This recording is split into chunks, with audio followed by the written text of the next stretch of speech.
welcome to CNBC-TV18 Weekender. I'm Shruti Mishra. My guest today is a father of two, heartthrob of millions and an exceptional dancer. Well, I'm talking about none other than Hrithik Roshan. He became a superstar with his debut film Kaho Na Pyare and has since then won over 100 awards. Having ruled the industry for 16 years now, Hrithik continues to be ahead of the pack. I'm standing outside his house in Juhu in Mumbai, so let's go inside and meet the man and find out what keeps him going.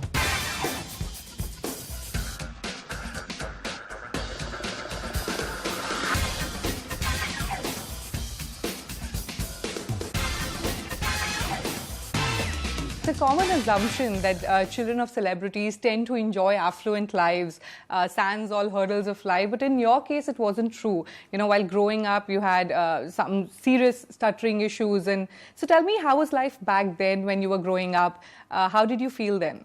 Shruti, I think that assumption is very, very wrong. Okay. I think whether you're born on the 100th floor or the first floor, I think all our lives are quite balanced in a sense. We have our share of, the struggle and the vacuums that we grow up with, and sure. We also have all around us, and this is something I believe infallibly. I had a stutter that formed, I think, would become kind of like the topic or the title of my entire growing years, because everything was touched by it in bad ways at first, but now when I look back, I would not have it in any other way. I have cried myself to sleep many a nights. I've been teased. That was strength building. You know, it's like whenever you go through any struggle or hardships, it's like the gym for the brain. You know, what do you do in a gym to build your body? Yeah. You lift the heaviest possible weight that you can't lift. Sure. And then the brain and your body grows stronger. The brain builds the muscles stronger because you're carrying a load that you can't lift. But what gave you the strength when you were a child? You know, obviously you've grown and you've matured and you know all these things today. But when you were that young, what must have given me the strength?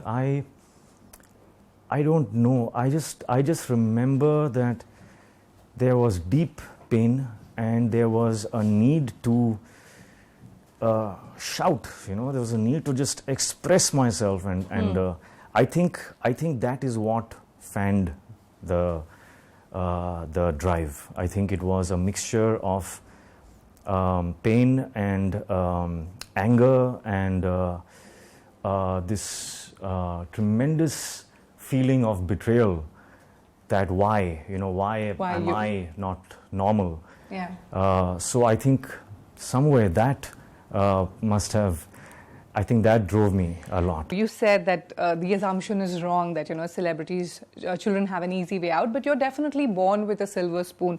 And do you feel that you had higher standards to be met, more pressure to be perfect? And how supportive was your family? You know, I really can't compare because I don't know what it would be like to not be my parents' kid.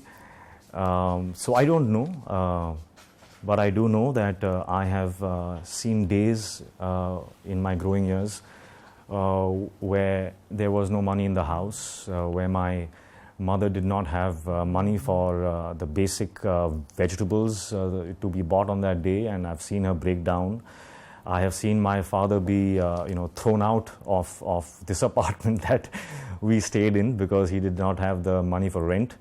But yes, my father was famous. And that did lead to a lot of perks, being recognized, being respected. I can't really pinpoint the silver spoon that you spoke of. All right. I can't pinpoint that. I don't know where that was. Maybe it was in the fact that that my father, through his struggle as an actor, eventually became a director, and then I had this opportunity to be launched by him. That point of time, education was non-existent. You know, education on a stutter or any kind of a handicap was just, and especially if you had a stutter, it was a thing that you're doing that you're not supposed to do. Don't talk like that. Yeah. Speak well, speak right, speak slowly. but it's deeper than that, you know. Sure. So apart from the non-educative advice that I got, there was a lot of emotional support, of course. My mom, and the support is obviously there. So at 21, you were diagnosed with a curved spinal cord, and your doctor advised you to not become an actor. In 2010, you were diagnosed with a bad knee. 2013, again, you went under the knife. You know, what gave you the strength then to pursue acting as a career when you were specifically asked not to do so? Yeah, that was heartbreaking when, because I already had, you know, one deadly demon to deal with. And then on top of that, there was this doctor who was sitting right in front of me, who was supposedly the best in Asia, asking me not to be an actor because if I would jump and dance, etc., I would eventually come under his knife, and after that, you know, the chances are 50-50 whether I will be able to do action or dance again after that. So that was a terrible, terrible day, and terrible of again non-educated advice. Yeah. The doctor did not know that there were other possibilities. There's so much more alternative information that can help you if you just search and seek. So I gave it up for a year. Okay. For an entire year, I gave it up. I gave up my dream. I literally felt like I was physically handicapped. I used to get up like this. I used to turn like this. It was just a mental block that was created because of what the doctor had said. When did you decide that no, you have to do it? I still remember that it was the same exact date, a year after I'd met the doctor. I was going to some event or some party at that time. I was 18 years old, I think, and I was wearing a suit, and I decided not to go for the function that I was going to, and I realized it's the same day, and it was raining, and I went to the beach in my suit. I took off my jacket, I walked on the sand, and I just told myself that my life is just going to go on like this. You know, one day I'll be in my 40s, and I will never know whether I could have, or I, you know, should have tried at least. So what could be the worst thing that could happen, and what could be the best thing that could happen? So the best thing was something that was exciting enough, and I remember I took off my jacket and I started to jog on the beach. And because the doctor had said, don't run, don't jog, don't dance, don't do anything. So for 1 year I did not do anything. So I'm there on the beach and I'm jogging, and I still remember I'm talking to myself that, you know, there's no pain. You know, I can't feel the pain. The doctor said I would feel pain if I jog.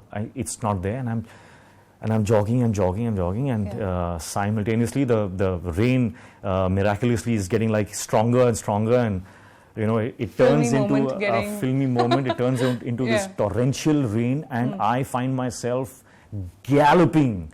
You know, I'm hearing background score in my head, and I'm like, just, you know, and I have this feeling. I don't know what my face looked like. It must have been an incredible expression of, you know, mix of like fear, joy, realization, excitement, something beginning. So that's the day I decided.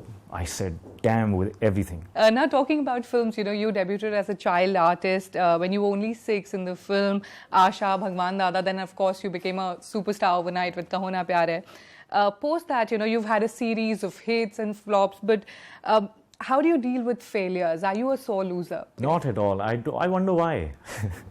I think I know why. Sometimes it does get to... I think I know why. I know because I have a very, very strong conscience, plus a very strong sense of awareness. And I'm very humble when it comes to my work. I think a mixture of all these 3 ingredients in my character gives me the power to assess before the results are out. And I can't, again, remember a single time where the movie's result did not resonate with the true feeling inside my heart, even if I have not said it. So did you know that you're going to be a superstar with Kaho Na Pyar Hai? That's the only time I went wrong. The only time I went wrong was Kaho Na Pyar Hai. All right. Kaho Na Pyar Hai, I thought, was an average film. It'll do average. I may be liked. I will get the compliments, Yeah. but it's going to be a battle to struggle after that. I did not expect what happened with that film. An actor's life is also marred with controversies. How do you react to anything, negative news in the papers or anything personal written about you? How do you react to that? Do not react, respond. So how do you respond then? I don't think I have needed to respond on a personal level. There are two things that people can say about you. They can either say the truth. If it is the truth, it's the truth. It might not be a good truth, but it's still the truth. Yeah. You got to be okay with that. The other thing that they can say is lies. How did you come up with the idea of launching this lifestyle apparel brand, and why choose Myntra? There was a need to do something. There was an observation that there was something that I could provide. I sensed a problem, in my through my fans and through all the questions that I usually get asked by people about life, about building their physiques and health and nutrition and diet and this and that, and I really sincerely felt that I could help. So that is what began my journey with HRX. Why Myntra? Why did you choose to go with them? Mukesh Bansal,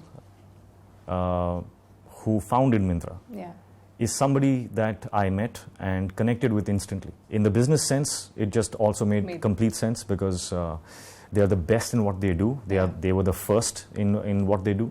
So it was all a really, really good connect and a good merge. All right, Hrithik, I interview a lot of entrepreneurs and startups, and I often ask them these questions that, what were your startup hurdles right where you were starting? You turned entrepreneur, what were your startup challenges? Yeah, I think I'd already been through all my challenges by the time I reached the stage where I wanted to build HRX. After that, it was just all a technical execution. Okay. And that of course is important. It is very important to have a good team. I was very fortunate in having a great team. You have to identify the problem that you're trying to solve. You have to get a great team in place, and you have to be fluid. I think these were the most important things that I kept in mind. Yeah, you're sounding like a true entrepreneur. All right, Myntra in fact has acquired a 51% stake in HRX. How does the dynamics work with the company? I think that is just so great, so great. In a matter of a year and a half, to get validation like this was the first milestone I think that HRX achieved. Them acquiring a stake in HRX means a lot of leverage for us as well, where Myntra is concerned, and there are a lot of advantages to that, and vice versa, of course. They are going to be more empowered now to do their best for HRX. So how involved are you in the financial planning of the business? Do you like the number crunching, or you like the more creative part of it? But the number part is still something that I am learning. Okay. Having said that, I have always had a very good, the number world just means one thing. You need to know what is worth what. So what are the kind of revenues you're targeting for next year? Just simply going by the upward graph of HRX, I think 300 crores by 2019 is start of 2019 would be safe to say. That's a great number. Now, what are the other extensions that you would perhaps look for the HRX brand? There's so much. Would you ever think of opening a gym perhaps, given your connect? There's wearable tech, there is there's retail space, there's gyms, exercise equipment. All that is definitely going to happen, because that becomes a very clear-cut, defined identity of the brand, which says, we are about strength, we are about that drive, we are about that passion. You're obviously a fitness freak. Can you share one tip with our audience? One advice that I would like to give is, I would like to try and make their life a little easier, especially the ones who are not being able to, initiate, not being able to take that first step. That's the biggest problem, I guess. Yeah, because they think that, अरे यार बहुत करना होगा यार, रोज ये करो, 1 घंटा gym जाओ. So I would like to kind of just make them a little bit more comfortable by giving this advice that, and from experience, if you even do something for 15 minutes, 15 minutes a day, if you can take out and do something that is going to get your heart rate up, either your heart rate up or your muscles a little flexed. 15 minutes a day if you do, trust me, magic will happen. Hrithik, you're a dad to 2 sons. How do you work-life balance? If there are 8 things that you love to do, you will find time to do all the 8 things. If you have 8 things that you love to do and 3 things you don't like to do but have to do, then you will start sacrificing from the 8 also, and you will miss out on 2 of the ones you don't want to do also. So it's very important in life to choose what you want to do. You know, what is good for me? Am I doing this because it's making me feel good, or am I doing this because they're saying I have to do it? We often see pictures of your sons and you holidaying. So is that a conscious effort to take these many holidays a year? I do things now. Okay. I have been through that curve where I have done, they said, stars have to do this. Oh, okay, come on, let's do. Actors have to do this. Okay, come on, let's do. You have to do this also and that also, because then the image, the right image will come. Will. So I did everything. I said, he does that actor does that. Okay, do everything. And I said, 1 second, man. I don't have much time left now. You know, I want to now understand what I am and what will happen if I do the things that I want to do now. So I started on that trajectory, and I realized that it actually builds you into a stronger person, a more stable person. Alright, so you're also the co-owner of Pune FC club. How did that happen? You were always an avid football fan. I think that was just an extension of my passion for fitness and HRX for sports. So it was just an extension of that. Alright, Hrithik, now we'll put you on a quick rapid fire round. Brace yourself, and here we go. Actor, businessman, what role do you enjoy more? Actor. Your comfort food? My comfort food? Oh man, I'm a foodaholic. I don't think people know that about me. I'm like a foodaholic. Pizzas. Junk? Oh, donuts. Pizzas, donuts. I go insane. If you're disciplined, you can eat whatever you want. I eat whatever I want. I mean, I go insane. I have halwa, gulab jamun, ice cream. I mix it up, gajar ka halwa. I eat I can't believe it. I'm a pig. I'm a pig when it comes to food. I'm sorry, but that's the truth. One song that lives up to your spirit, and if you can sing and tell us. I've been hearing a lot of versions of this song lately. Stand By Me. Yeah. Can you sing that Benny for us, King. a line? Boom, boom, boom, boom, boom, boom, boom. So, that's how it okay, that's all I'm getting. So, an app you're currently hooked onto? WhatsApp. Most expensive indulgence till date? I think my roles. Favorite from the new crop of actors? I'm inspired by Tiger. Okay. A lot. I'm inspired by all of them, actually. I'm inspired by Ranveer. I'm inspired by Ranbir. The last one, Hollywood foray, ? How soon? I don't know. As soon as I like something, you know, it's for me. It's just like doing a Hindi film. You know, I have to love the script. And how many Hindi films do I do? So how many films? What are the chances?